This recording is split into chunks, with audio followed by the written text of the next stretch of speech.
Hey everybody, hope your day is going well. Today I wanted to share a card that was a recent request by my husband for some cards for a couple staff members. He wanted to give them a little gift card for a treat, and I didn't have anything in my stash that was appropriate, but I thought of this segment on Parks and Rec. I'm not really a fan of the show, but this segment is just hysterical to me, and I thought it would be perfect for what he wanted.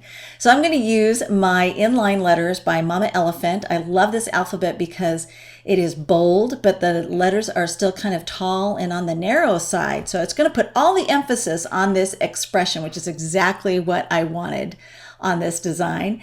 And I'm going to use the grid mat and an acrylic block. They both have 1/2 inch grid marks on them. And these grid marks are going to be really helpful for me, especially because I have a hard time eyeballing things.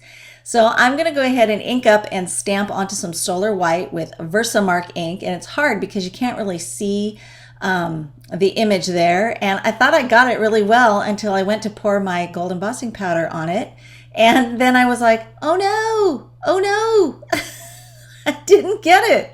So I had to toss that piece and start again. And this time I took a piercing mat I've had for a long time. I got it at Ellen's, and I don't even do a lot of piercing, but I love it for situations like this where I need to get a nice even impression that a hard surface is not going to give me. So I'm going to go ahead and try it again. And this time I got a nice clean impression. So I went ahead and did both pieces. I needed 2 cards, so I'm doing them both at the same time. Although at times you'll just see me focusing on one because I didn't think it was pertinent to see me repeat the same thing. So now I'm going to spell the top half of the sentiment. Whenever I'm doing something like this, I always like to start at the bottom and then work my way to the top. So now I'm going to take my grid block and I'm going to shift it slightly to 1/4 of an inch and get the grid marks centered on the letters. And you'll see why this is kind of critical as I'm building this expression. And I went ahead and taped down my panel again, and then I'm lining that up and I'm using those grid lines. And then I had a like, oh crap, the minute that rubber stamp hit the paper, I was like, oh no, I didn't put my cushion underneath. And so now I'm going to rip it off really quickly and see if there's any chance that I got it or if I'm going to have to start all over again. And you can't see it in the light, but I can tell from the Versamark that I didn't get it. So I set it aside. I was like, ah, shoot. So I took the second one and went ahead and decided to proceed while I thought about, the whole time I'm thinking about, well, how am I going to fix that other one? So I'll get to that in a minute. But anyway, I took the second one and remembered to put the cushion underneath it and re-inked and stamped. And this time I got a nice crisp impression. And because I can't see the grid lines on the mat, it's really helpful to have them on the acrylic block so I can still line things up nice and straight using that acrylic block.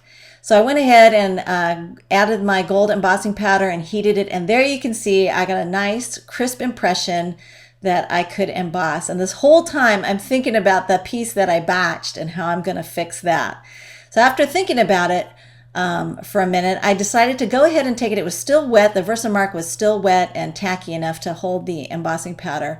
So I went ahead and added the gold embossing powder and then decided to heat emboss it. And there's a reason why I decided to try this, because I figured, I've got nothing to lose. I'm going to have to start all over if this doesn't work out. So I went ahead and embossed what I had, and then I cleaned off all the alphabet stamps and put them back. And then I just took the T and lined it up, just used that center line on my grid mat, and then again my acrylic block to line that up so it was nice and straight there on the block.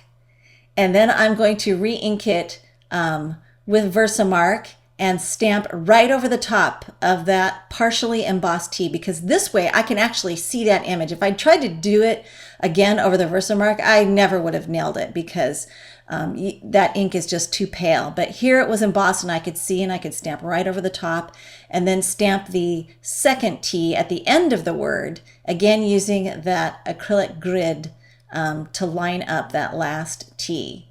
And I was smart. I got my cushion underneath there this time. So let's see what happens when I dump the gold embossing powder over the top. It's looking like it's going to work. And I was like, okay, well, the next step is to just emboss it and see what we get. So all the powder was sticking really well. I had a little bit of stray because I forgot to use my Embossing Magic pouch. Brushed that off really quickly, and then whipped out the heat gun and decided, okay, here it is. Now is going to be the, we're going to see whether or not it works. And it did. So I was like, yes. And so there was a lot of monkey clapping going on there. And then I finished the other one exactly the same way. And then to do both the cards, I thought it would be a nice look to take this pattern paper from the Midnight edition of Project Life. This is the big 12 by 12 pattern paper. I just love this paper, and I need to use it because I just keep hoarding it. I'm like, for what? What are you hoarding it for? Use it, girl. So I had some scrap glitter sheet. This is by Cosmo Cricket left over, and the gold tone fit perfectly with the gold embossing.